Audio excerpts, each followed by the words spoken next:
And oof, it's a cold one today. Just looking at the temperature this morning, I think it's it's -2, but it keeps on flicking to -3 a bit, so it might be about to get a little bit colder, especially when we go into the valley, as we say. So it's a cold one today. Cathlo G, good morning to you.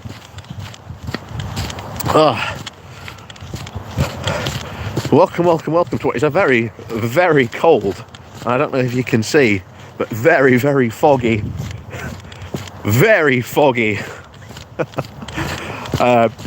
day today. Whew.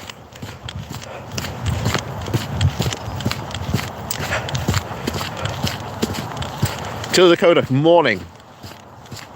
How's the seatbelt gate going to impact Sunak? 3 MPs thinks he should resign on principle. Loki's children, good morning to you. I don't know, but let's start. Let's crack into that, shall we? Let's crack into that first topic of the day. Let's warm ourselves up, because I'll tell you what, it's cold. It's absolutely cold. So, how is this actually making Sunak look? That's the fair point, to be honest. Because Sunak, obviously, when he came in, we all remember his big speech outside of what is it, the Conservative Party HQ, I think it was, where he was saying, yes, we need to, change tack. Oh, hang on, let the train pass. There we go. We need to change tack and certainly, clean up our image. Well, it's not a very good image, to be honest, so far. Because I think so far what some of the other MPs have been saying is that this sets a unusual pattern. Not only that, but there is going to be certainly no Conservative, shall we say, big push to get rid of Sunak, because they know if he goes, they will have to have another general election. And like I say, at this moment in time, they do not want a general election. Remember, Rishi Sunak was brought in and advertised himself as the safe pair of hands. I'm the safe pair of hands. I'm the custodian of the economy that the country needs right now. That's what he sort of advertised himself as. And obviously this hang on, there we go. That's the big problem. When the mud's frozen, it can be just as complicated to navigate. But there we go. Anyway, getting across. There we go. So yeah, this whole situation where he's like, oh, hang on, let me just, there we go. I need to clean my screen when I get back. Lars Ulfras, good morning. Till the coda. 1 lettuce, 1 beer, 1 seatbelt walks into the bar. 1 takes down the PM, 1 gets ambushed by cake, and the last one requires a booster seat. That's that's quite good. Oh.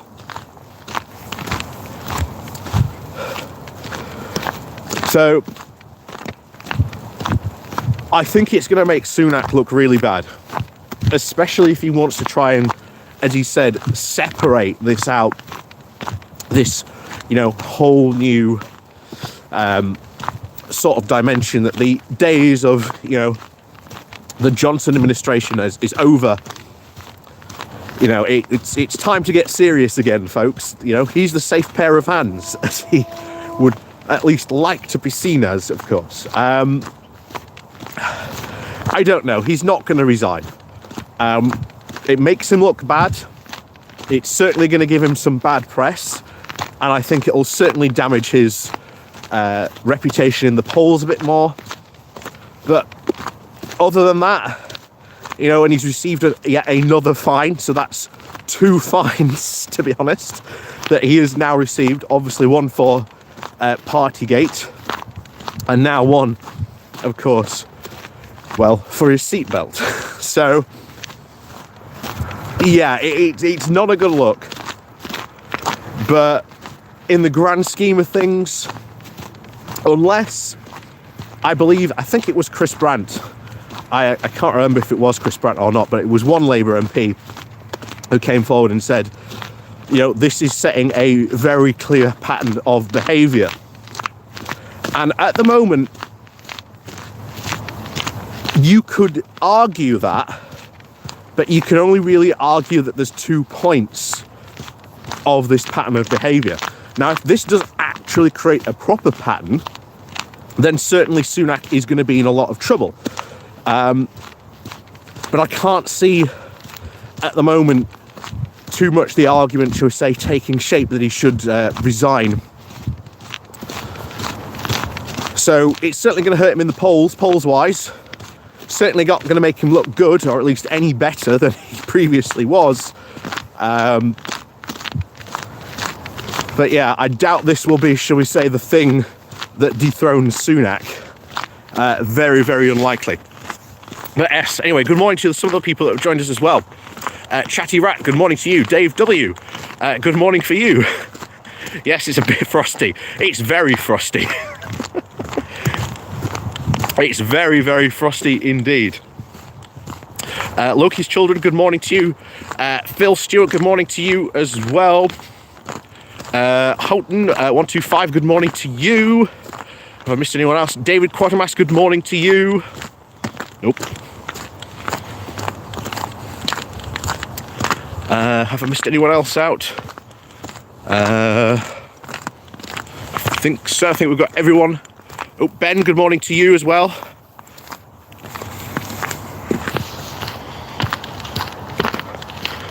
Oh, Phil Rowland, good morning to you as well. Oh, the Cathode G, do you think Sunak did it on purpose to deflect? I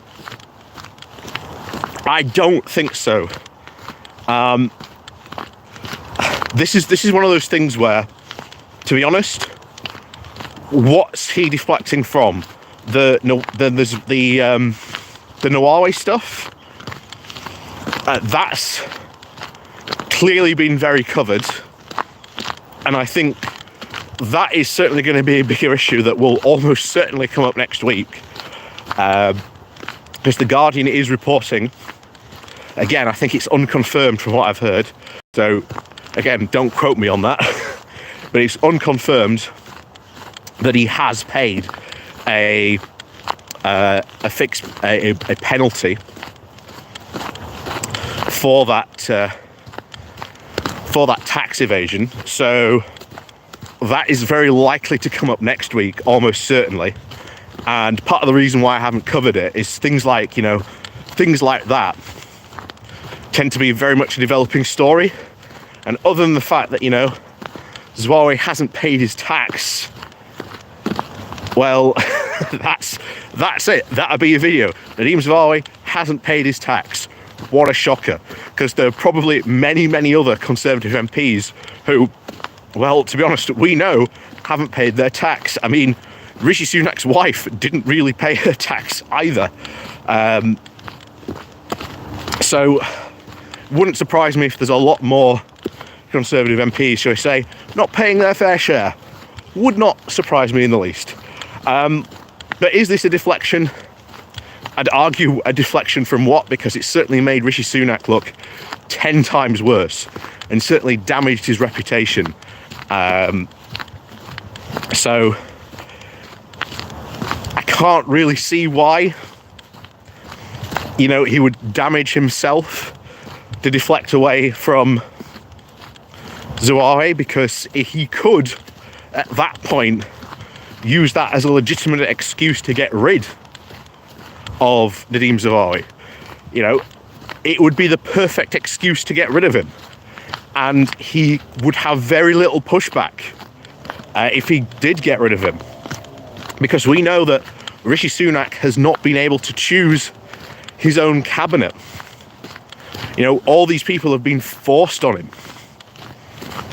So this, if anything, you know, Sunak but again, he doesn't have a spine. He has absolutely no power at all, and he's certainly showing that he has little to no actual political acumen when it comes to this, because, to be honest, he should be using that whole moment to get rid of him and, you know, at least clear him out of the cabinet and then put someone in that's, well, at least on his side.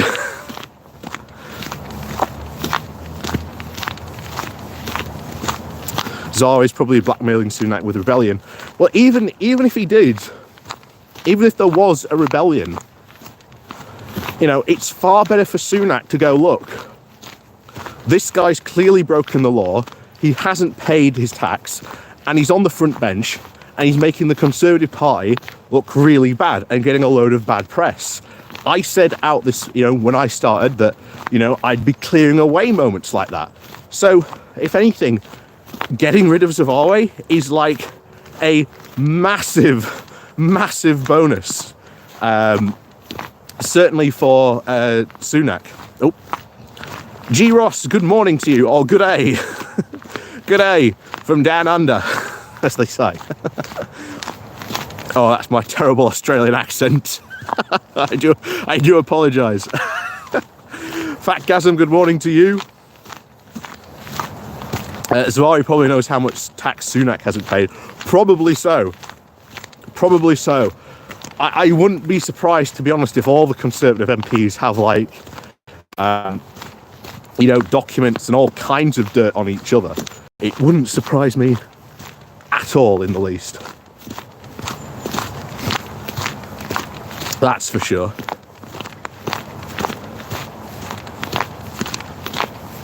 I mean, we had Gavin Williamson in his little black book. Whatever happened to that? Who took control of that? Alexander Campbell, morning from the capital. Good morning to you. So O'Neill, 8-seat majority and a two-edged sword. Yep. And I think we've put this before. You know, Sunak has that majority, but he doesn't act like he's got that majority. That's certainly for sure. I mean, you've got to look at the whole EU law bill that was recently there. Didn't exactly, shall we say, have an easy time, and it's certainly not going to have an easy time in the Lord, that's for sure, because there's going to be even more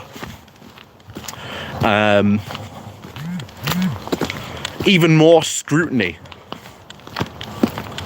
in the Lords on that. So I can guarantee you, for one thing, there's probably going to be a whole lot more stuff come out just about how bad that bill really is, even more.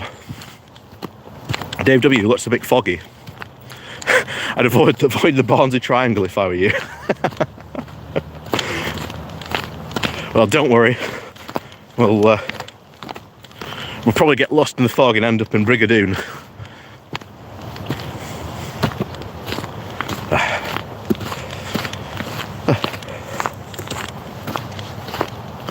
Oh, Daily Blaze, good morning all. Good morning to you. Hope everyone is well and is clicked. Click conceited for the trip into the Barnsley Triangle. Yes, please do make sure your seatbelts are squarely fashioned. We will be approaching the Barnsley Triangle. I will let you know as your pilot when we are approaching said triangle. So don't worry. If you look out of your left window, you will probably see Wakefield, situated in the very scenic Rhubarb Triangle. So yeah. Oh. But anyway, back to where we were. So, to be honest, I think there's going to be more scandals. I really do. And I think most of these, to be honest, are certainly coming from the Boris days, because these aren't, you know, all this stuff seems to have happened, at least with the Zawawi stuff, at least 2 or 3 years ago when this happened. So it's bizarre. Oh, Fox, good morning to you. Welcome to a very, very cold morning walk this morning. Like I say, you'll see I'm switching hands quite regularly. keep my hands warm. So I still need to get those fingerless gloves every single time it happens. Keep on saying, yeah, I'm going to get a pair of fingerless gloves, and I never do. Oh, maybe this time. maybe this time I'll go out and get some. Oh. So, where does this, I think, really go? Yeah, Gavin Williamson's Black Book will probably drip feed some stories in the months to come. Yeah, that's probably true. I think that is the larger question of what actually happened to Gavin Williamson's Black Book. Because I think he's got some scores to settle. He's absolutely got some scores to settle as Gavin Williamson. So, yeah, I wouldn't be surprised. Oh, Cathodgy, thank you very much. You'll want something warm after. Warm after. Is there a clause in the EU law preventing new regulations which would incur additional costs to business? Pretty birds, greetings, good morning to you. Thank you very much, Cathodgy. Thank you very much for your support as always. I'm not 100% sure, but if anything, I've said it before that, you know, your average British voting public does really not care about regulations. Regulations, when you're sort of talking about, you know, all these different types of things, they're really sometimes very highly technical. And to be honest, most people, unless they work in that industry, really don't have a clue about some of these regulations. Oh, FSM, good morning to you as well.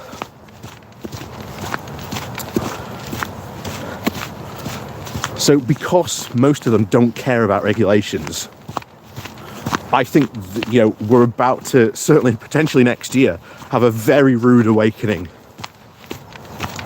if this bill goes through. You know, Rishi Sunak is desperately trying to fast track this as quickly as he can.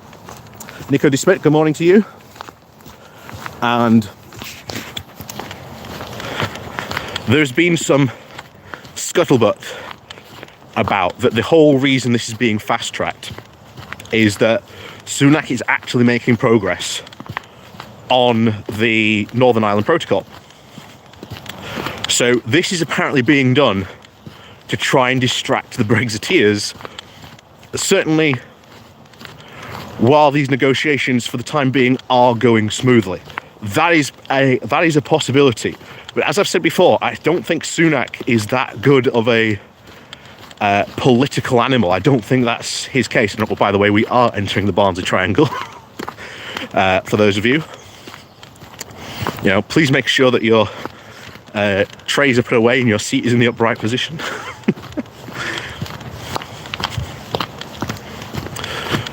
So I really don't think that might be it. I mean, the DUP and the Brexiteers are already very, very much so up in arms about the Northern Ireland Protocol bill and about the negotiations that have been ongoing. Of course, what's the Barnsley Triangle? Well, we're currently in it at the moment. It's normally the typical part where my stream decides to basically just to get well, disappear essentially, but I come back very quickly. It's like almost walking through a you know, a no signal zone. But anyway, yes, we're through.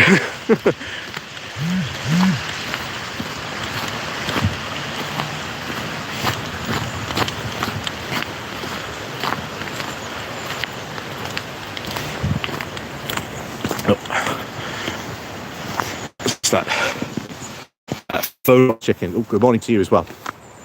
I'm imagining Cruella Braverman is currently searching for a beer hall and a high-ranking military officer in her constituency. Jacob Rees-Mogg is trying to contact the Duke of Brunswick.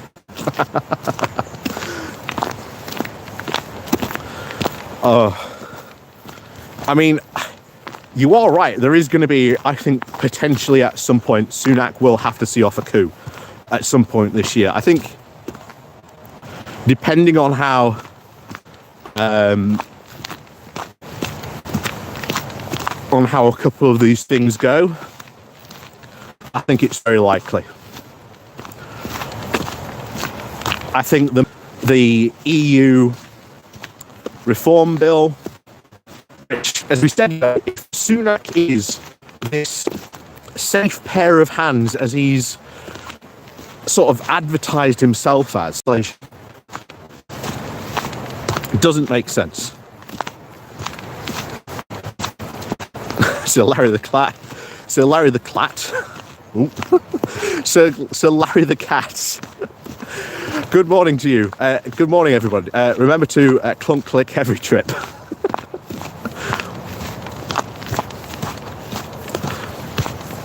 Pretty Bird, Barnsley Triangle strikes again. Oh no. Have you lost me? David Quatermass.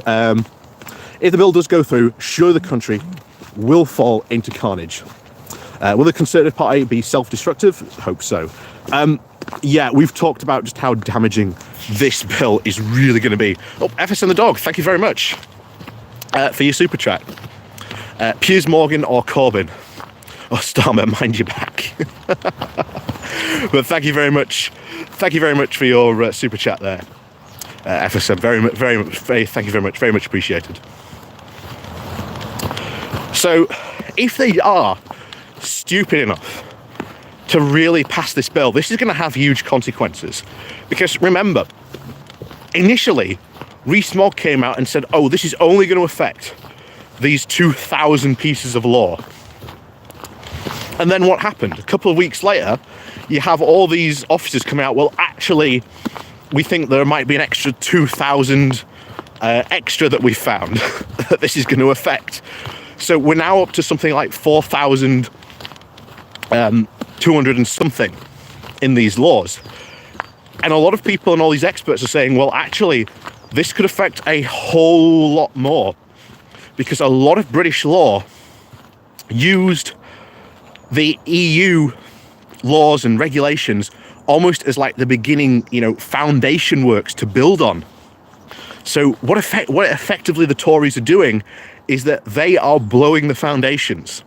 And if there's any engineers out there or builders or anything like that, hang on. You know what happens if you blow the foundations of a building. It all comes crashing down. So if this bill actually goes through, if this gets passed,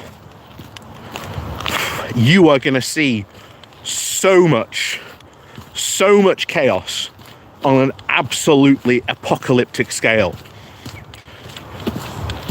I think you've got things like GDPR could go. Looking at things like even intellectual property. If you're a British business and you've got intellectual property that operates in Europe, potentially you might not have that anymore. This is how crazy this bill is going to be. And I just can't believe that they're going to go through with it. But then I can, because, of course, this entire bill isn't designed to get rid of all legislation. It's designed to get rid of as much as possible. This is it's an indirect bombing campaign, essentially. They don't really care, what they hit, so long as they hit it. And they're going to throw as much stuff as they can at it to try and, cause as much damage. And I think that's what their aim is, really, with this bill, just to do as much damage as they possibly can. Are they scrapping the law for seatbelts? I don't think so. I don't think they'll be foolish as that. Because what most of these laws are trying to get through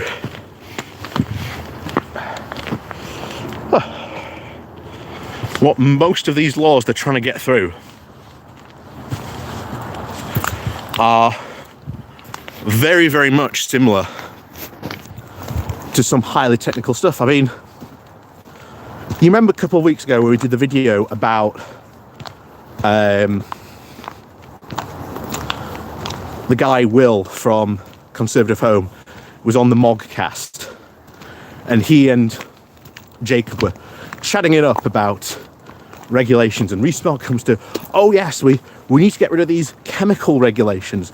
Oh, these businesses didn't want chemical regulations. Well, if you actually look at these chemical regulations, the only company that's actually protesting this is, of course, one run by a big Brexit backer. The rest of the companies are like, no, we want to keep these rules and regulations, because if not, we can't trade with Europe. You know, if we can't trade with Europe, our entire business is almost shot. And unfortunately, I think that is what you could see. A lot of businesses suddenly losing huge access to the EU. And I think someone else put it. I think it was a comment underneath the video we did on Friday. And someone was saying about, you know, they went to, I think it was Tesco's, and they picked up a bottle, and both sides they saw, you know, the EU regulation label and the UK one. And you're like, that's what companies are going to have to do. Double labeling, that costs money. It may not sound like it costs money, but trust me, it costs a lot of money to do that. So these companies are still going to have to follow EU rules and regulations if they want to be able to trade with Europe. It'll effectively create, I suppose, 2 production lines, and eventually you could get essentially a race to the bottom, which is what a lot of people are certainly worried about when it comes to a lot of these regulations. And yeah, honestly, if this bill goes through this time next year, I think a lot of people are suddenly going to be learning about what regulations they've suddenly lost, or certainly in and around workers' rights. That's for sure.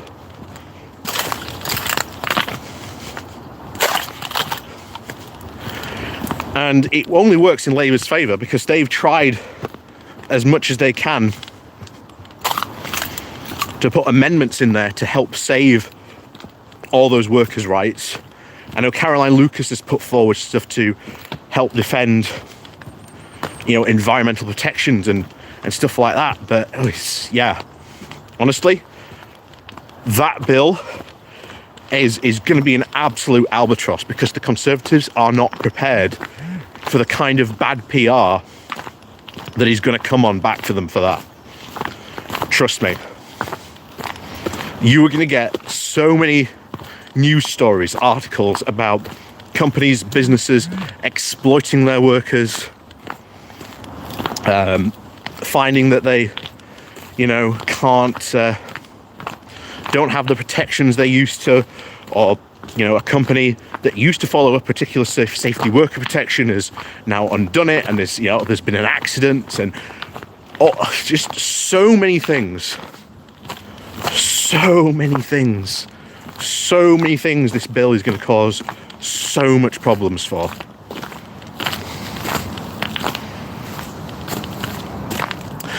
Imagine the Tories repeal the EU rules on the chemical, then we'll have a Beirut explosion.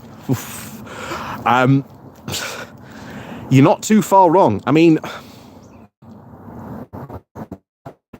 one of the big things you can use,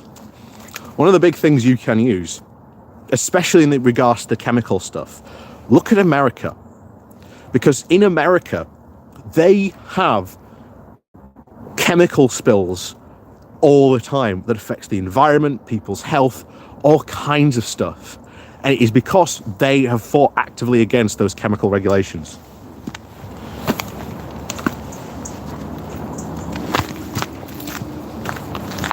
Unfortunately, it has led to all kinds of damage and stuff over there that's happening in America, and that is because of conservatives actively fighting against any type of regulation, that would help prevent these types of things. Fatgasm. Now that would be a bonfire, yeah, exactly. So unfortunately, it's not beyond the realms of possibility. I mean, it might happen.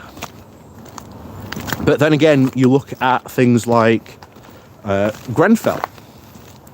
Grenfell is a perfect example of why you must have or should have good regulations, not only in play, but enforced as well.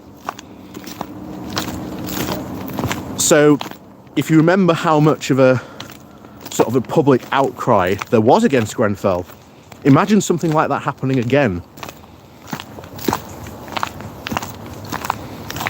Honestly, yeah, it's not going to be good. It's really not going to be good, to be honest. There's so many bad things that this bill could have consequences and unforeseen consequences, and it's really worrying, the fact that they would let this bill go through in such a way that it has. It's really worrying. And, oh, good morning. We've got a friendly little cow.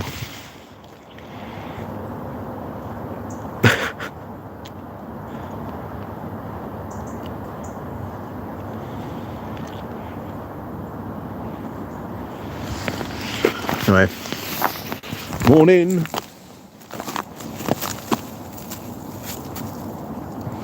So I'm just gonna go move on past. No, you're gonna move down there, are you? Right. Hopefully he's the only one on the path this morning. Hopefully. Hopefully I don't have to try and negotiate past the herd. That'll be a bit of a problem if we have to do that.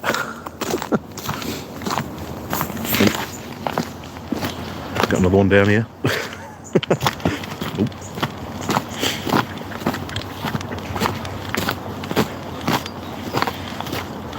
Yeah, move over.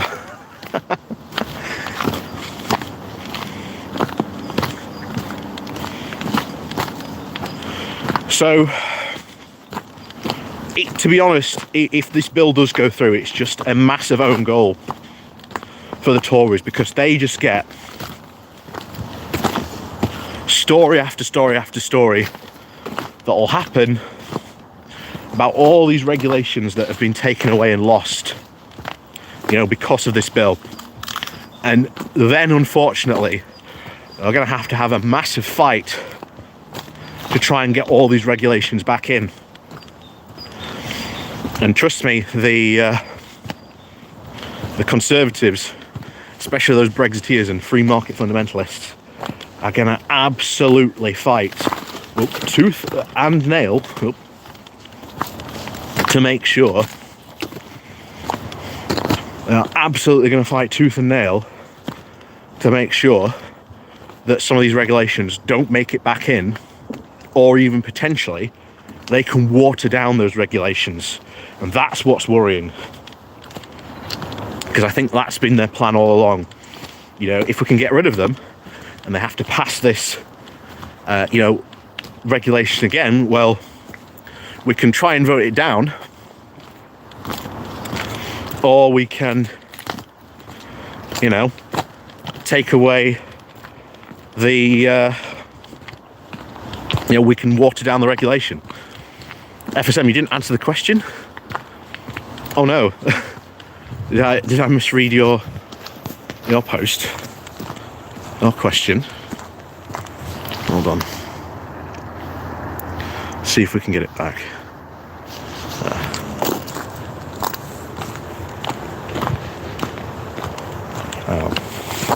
I'm just going to move away from the cows because I can hear them rumbling.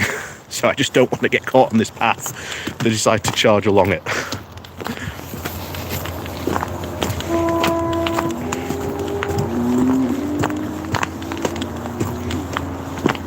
Yep, classic disaster capitalism.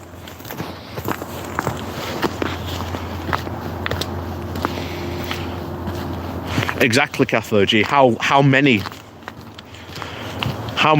governments is it going to take to get those back in? I mean, to be honest, the best thing maybe they could do is just unpeel the law and just say, look, we're going back to any and all regulations prior to that. That is possible. Just to, we're rolling back to, obviously, predate the repeal law came in. That is very possible. Whether they could do that or not, of course, is another question. But it is possible they could do that. I mean, we have seen, people forget that things like, the Maastricht Treaty were designed to be, European alignment types of bills that would accept, big alterations. So that is possible. So it's not beyond the realms of possibility for them to do it, but it's possible for them. So it's one thing that I think Labour should certainly be working on, and just go, yeah, look, this bill was so stupid, so dumb, so reckless. We're just going to pass a bill that basically just goes, right, we're going back to that. Anything this bill got rid of is undone. So that is possible, but of course you'd have to make sure that you've got a Labour majority, at least a majority enough to be able to undo it. That would certainly be a big advantage and step forward if we can sort of do and accomplish those types of things. Nope.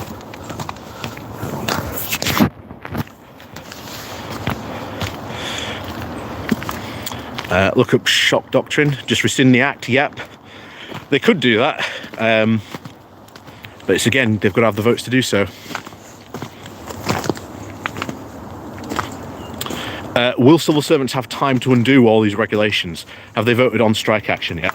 I think they will be going for strike action from what we've heard. But you are right. As a lot of people have said, there just is not enough time. Let's have a J23 committee. That is possible as well.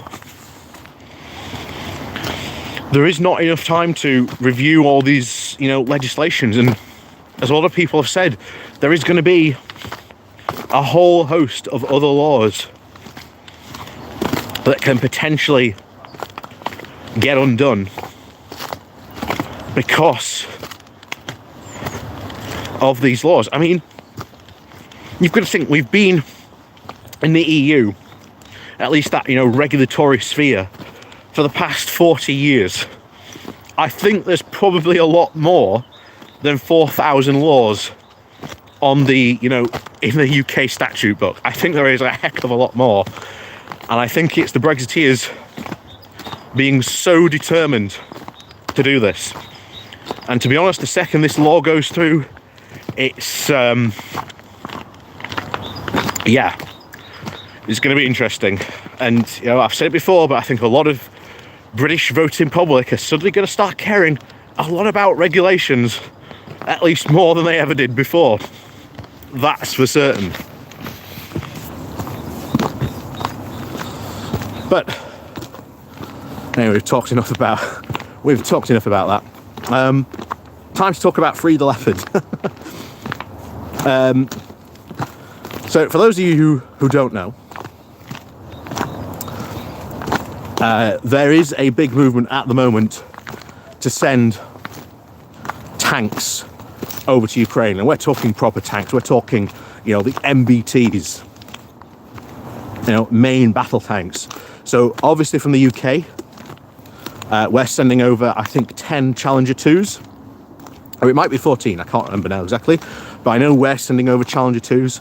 And you've got a load of other countries. Oh, you've got Poland, Finland, the Baltic states, Spain, Netherlands, a ton of European countries that want to send over their Leopard 2s.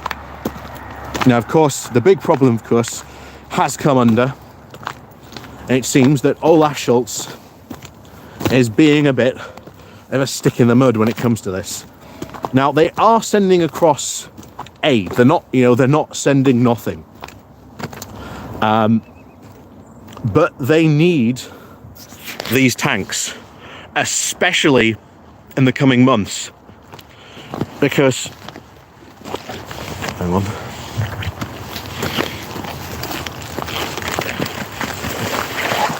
There we go, go through.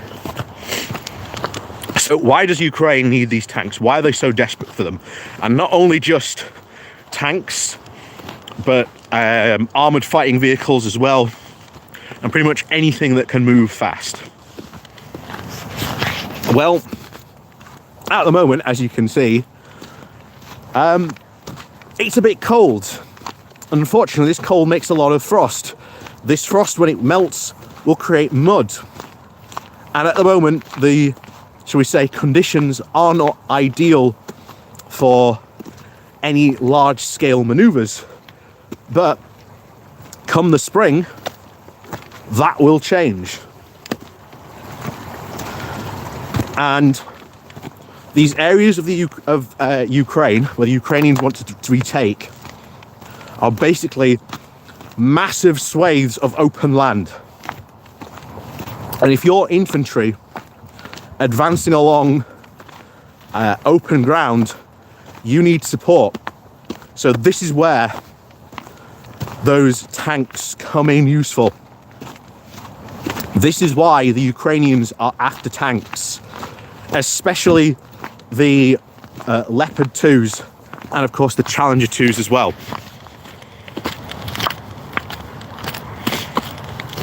So these tanks themselves basically outclass to a massive degree anything the Russians have currently deployed.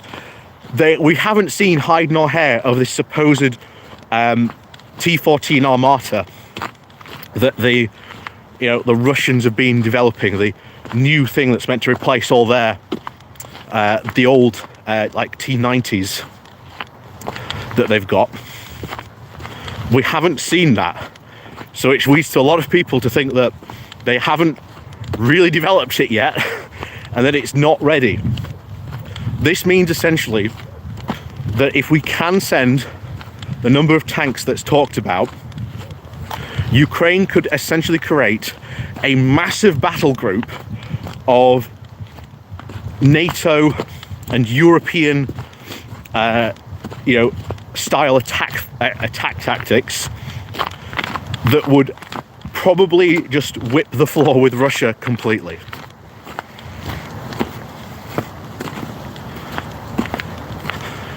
Yeah, the T-14s, yeah, are still prototypes. Yeah, they haven't really developed them, or at least as developed as they had claimed. But of course, it's Russia, so of course they're going to lie about these things. So the second those tanks start turning up, this is what is going to cause, probably again this summer, like we saw. The people don't realise, the Kharkiv offensive that we saw last summer was that most of that assault and that attack wasn't mechanized, or at least fully mechanized. The Ukrainians did all these advances that they've had during the summer pretty much on foot. So they've said, and a lot of other analysis have said, imagine what would have happened to these assaults if they had been fully mechanized, fully able to make even more and take more advantage of these gaps that they had created in line. Yeah, T14's powered by Ukrainian tractors. Very true. So it is really important that Germany needs to sort of start sending those tanks, because if, you know, Germany's worried about escalation, which, okay, fair enough. But to be honest, from what you've seen, you know, the Ukrainians can finish this war far sooner if they have those MBTs. So that's why Olaf Scholz needs to free the Leopard. And I think there have been some changes, certainly the last couple of hours, where he may or may not have committed. I don't know how wholeheartedly he's committed to it or not. But I'm sure the people will tell me, certainly in the comments or in the chat, has he fully committed to this or not? I don't think at the moment he has. But it's something that certainly Germany really needs to help. Because if they can unleash the Leopards over to Ukraine, then these you know, those tanks are going to clean up a lot, and it's going to help the Ukrainians massively, certainly in these coming summer offensives that we're going to see. So that's why the stream's called Free the Leopard, if you're wondering. Like I say, I've said before, you know, whenever stuff happens in Ukraine or there's anything important like that, that's why. This Free the Leopard campaign has been, I think, trending, certainly since I saw it last night. Nope. Certainly since I saw it last night. So hopefully, you know, Germany does start allowing these to go through, because it would be massively helpful to the Ukrainians, as we've said and explained why. But as always, guys, we are coming to the end of our good morning walk. And you can't see it, but I can. It's feeding time. You can hear the tractor bringing in the hay.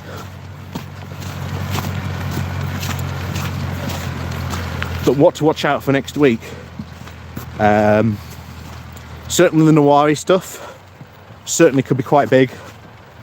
We've got to see what the Lords do, certainly in regard to the EU reform bill. I'm hoping that there will be a campaign, a letter writing campaign to the Lords. That will be massively helpful. Certainly if the pro-European groups can get that organised and that sorted out, that will be massively helpful in those regards. Other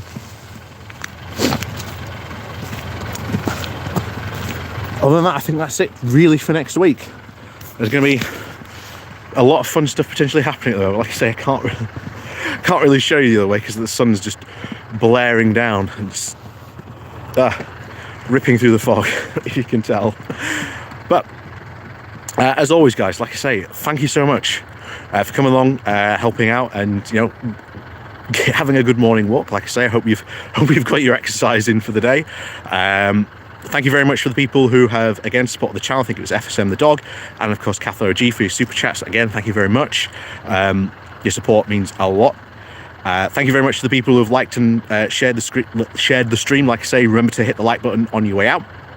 And of course, as always, guys, down below there are links to my Patreon page, the one-off donation link called Buy Me a Coffee, etc., etc. All that stuff down below. Next Saturday, yes, I will be able to do a good morning walk next Saturday. Bakura just got in. Well, don't worry, Bakura. Like I say, welcome to the end. But as always, guys, like I say, thank you very much for watching. We'll see you next weekend for another good morning walk. We will have a Wednesday evening live stream. I'm determined to have one this weekend. If not, we'll do a Thursday morning walk. But have a fantastic weekend, guys. Keep safe. If you can't be safe, be sensible, as they say. And as always, guys, have a fantastic weekend, and we'll see you all next time on another good morning walk.